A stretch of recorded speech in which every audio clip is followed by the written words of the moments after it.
नमस्कार, मैं हूं श्रीनारायण तिवारी और आप देख रहे हैं national news. General Bipin Rawat व उनकी धर्मपत्नी मधुलिका जी का पार्थिव शरीर पंच तत्व में विलीन हो गया।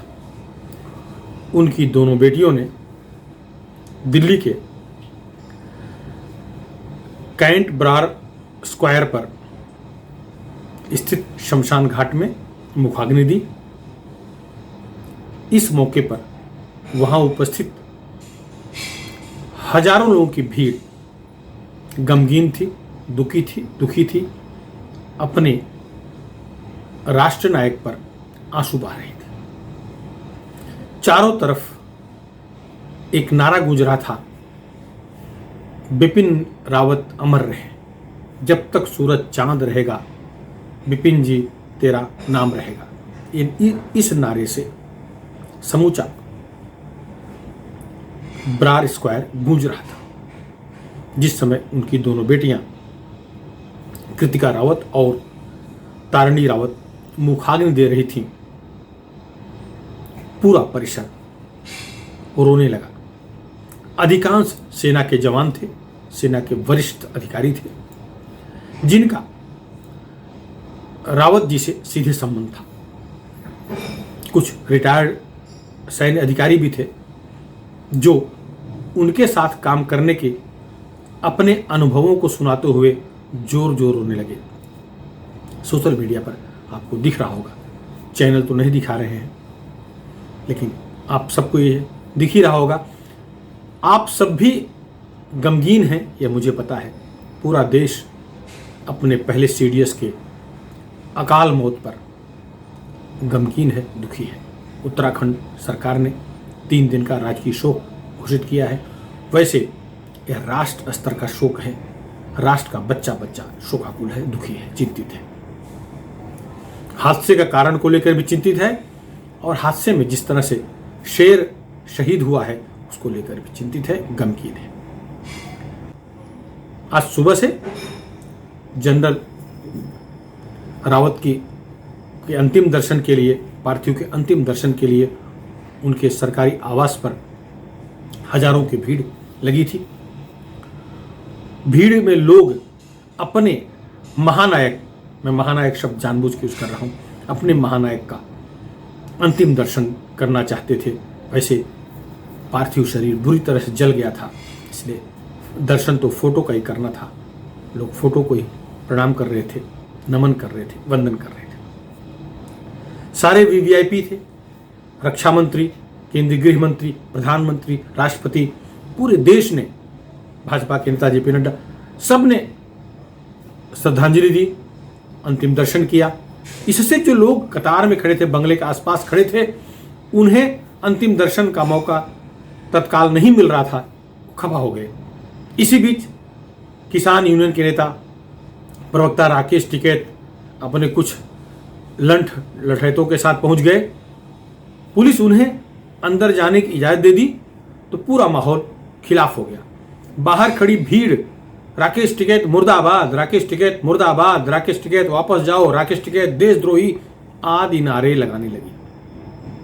अब आप चिंतित हो गए होंगे कि राकेश टिकैत इस घटनाक्रम में कहां से आ गया, और सोच रहे हो, आप सही भी सोच रहे हैं। गमगीन माहौल था, पूरा देश दुखी है, उसमें राकेश टिकैत पहुंचते हैं तो जो जनता खड़ी है, आम जनता, जो देश के कोने कोने से आई जनता, जो दिल्ली में रह रही, वो हरियाणा से, पंजाब से, उत्तर प्रदेश से, उत्तराखंड से, राजस्थान से लोग आए थे अपने महानायक का दर्शन करने, अंतिम दर्शन करने। तो वो सुबह से खड़े थे, उनको मौका नहीं मिल रहा था जाने का, क्योंकि वीवीआईपी मूवमेंट था। उत्तर प्रदेश के मुख्यमंत्री थे, उत्तराखंड के मुख्यमंत्री थे, सारे दिल्ली स्थित लोग आए ही थे दर्शन करने, तो उन्हें मौका ही नहीं मिला था। उसी बीच में राकेश टिकैत आ गया। लोग उग्र इसलिए हो गए कि राकेश टिकैत हमेशा भारतीय सेना खिलाफ बोला है। राकेश टिकैत भारतीय सेना खिलाफ, रावत खिलाफ, जब भी सेना कोई कार्रवाई करती है वो खिलाफ ही बोलता है। जम्मू कश्मीर में आतंकवादी मारे जाते हैं तो राकेश टिकैत सेना खिलाफ बयानबाजी दिया है। तो राकेश टिकैत को श्रद्धा कहां से आ गई? राकेश टिकैत को श्रद्धा बिपिन रावत जी के प्रति कहां से आ गई? उनके खिलाफ तो बयान दिया है। किसानों के आंदोलन के बारे में एक चैनल ने पूछा था जनरल बिपिन रावत से, तो उन्होंने कहा था किसान आंदोलन नहीं करता, किसान खेतों में काम करता है। जो आंदोलन कर रहे हैं पता करिए कौन है। ये सामान्य सा बयान था। इसके बाद ये लठैत, ये लंठ उनके खिलाफ भी बयान दे दिया था। तो इनको देखकर लोग भड़क गए, मुर्दाबाद के नारे लगे। खैर, राकेश टिकैत को अब अभ्यस्त हो जाना चाहिए कि देश में जहां भी जाएंगे उनके खिलाफ इसी तरह के नारे लगेंगे, क्योंकि राकेश टिकैत को किसानों के पक्ष में कुछ करा नहीं पाए, अपनी नेतागिरी चमका लिए, शायद मीडिया के सामने लाइमलाइट में आ गए, इसके अलावा कुछ नहीं हुआ, किसानों को कोई भला नहीं हुआ। जिस कानून को वापस करवाए हैं वो कानून लागू नहीं हुआ था। जब लागू नहीं हुआ था किसानों का नुकसान फायदा कुछ हुआ ही नहीं था, तो उस आंदोलन से क्या मिला, ये बात की बात है। इस पर चर्चा आज नहीं करना है। आज चर्चा इतना ही बस राकेश टिकैत के बारे में कि उनके शुरुआत हो गई है, श्री गणेश हो गया है मुर्दाबाद के नारों का। अब राकेश टिकैत को गांव-गांव, घर-घर जहां भी जाएंगे इस तरह के नारों से जूझना पड़ेगा। वो भाजपा कार्यकर्ता नहीं थे जो नारे लगा रहे थे, वो आम आदमी थे। तो आम आदमी इस तरह के नारे लगाएगा। अब बात हमारे राष्ट्र नायक की अंतिम विदाई की, तो आपको पता ही है 17 तोपों की सलामी दी गई है। इस राष्ट्र नायक को 17 तोपों की सलामी दी गई है। सरकारी आवास से शमशान भूमि तक, दिल्ली कैंट स्थित ब्रार स्क्वायर तक फूलों से सजी गाड़ी में सीडीएस साहब का और उनकी धर्मपत्नी का पार्थिव शरीर रखा गया।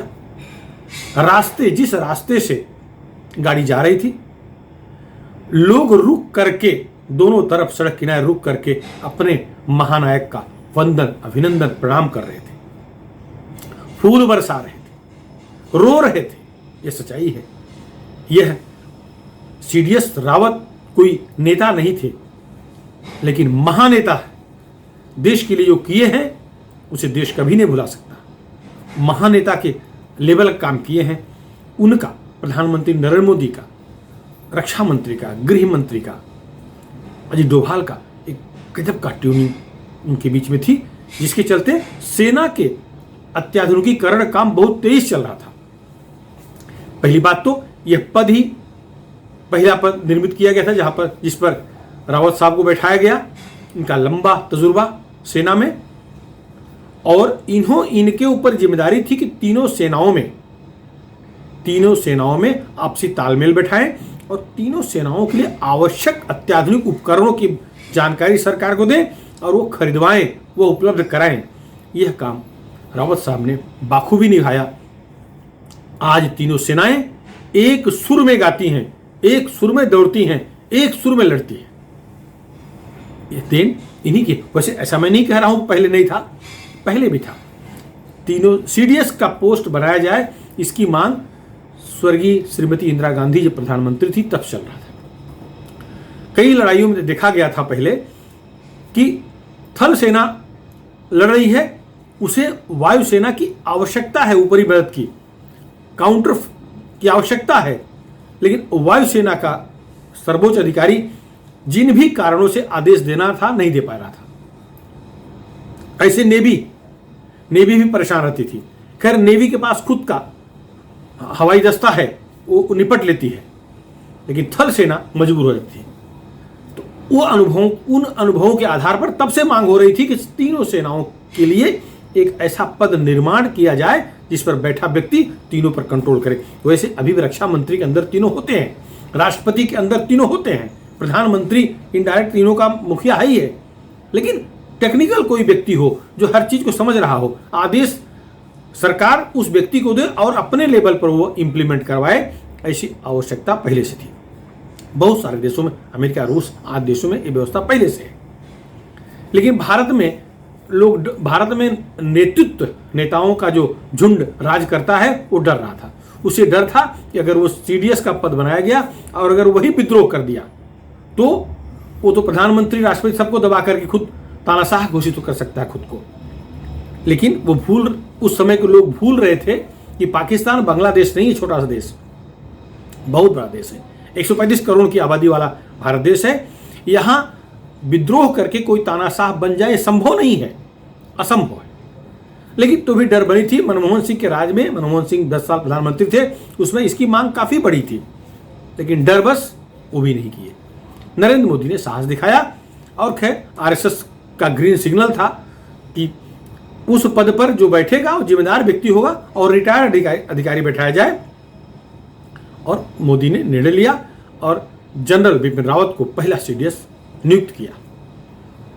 जिस हेलीकॉप्टर हादसे में उनका निधन हुआ है, किसी को विश्वास नहीं हो रहा है कि वो हेलीकॉप्टर दुर्घटनाग्रस्त हो सकता है।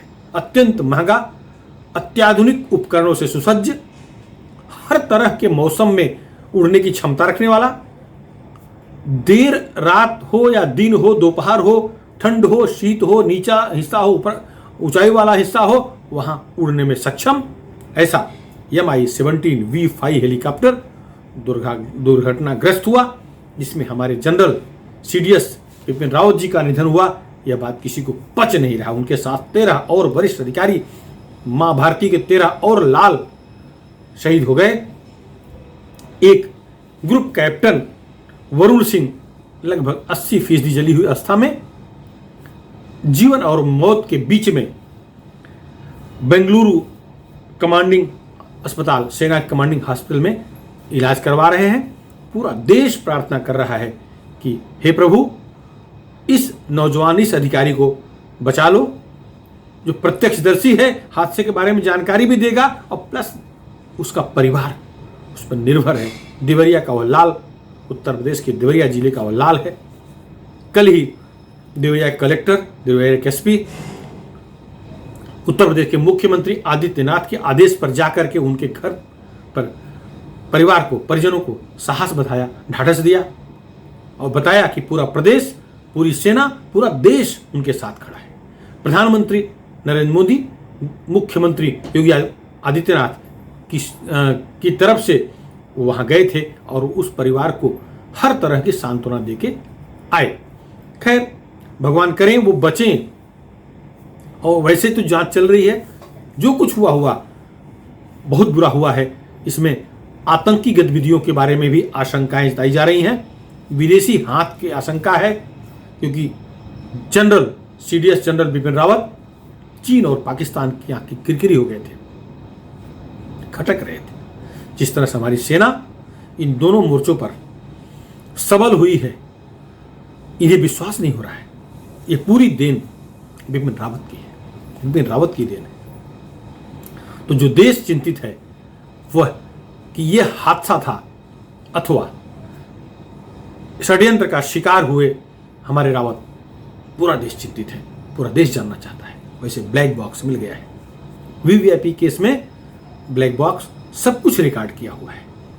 पायलट और कंट्रोल रूम की बातचीत, पायलट की आपसी बातचीत अथवा अंतिम समय तक छटपटाहट जो भी हुआ होगा वह, प्लस पिछले 24 घंटे में विमान में तकनीकी क्या खराबी थी, विमान के अंदर, हेलीकॉप्टर के अंदर मशीनों की क्या हालत है, ये सब चीजें रिकॉर्ड करने की क्षमता उस ब्लैक बॉक्स में है।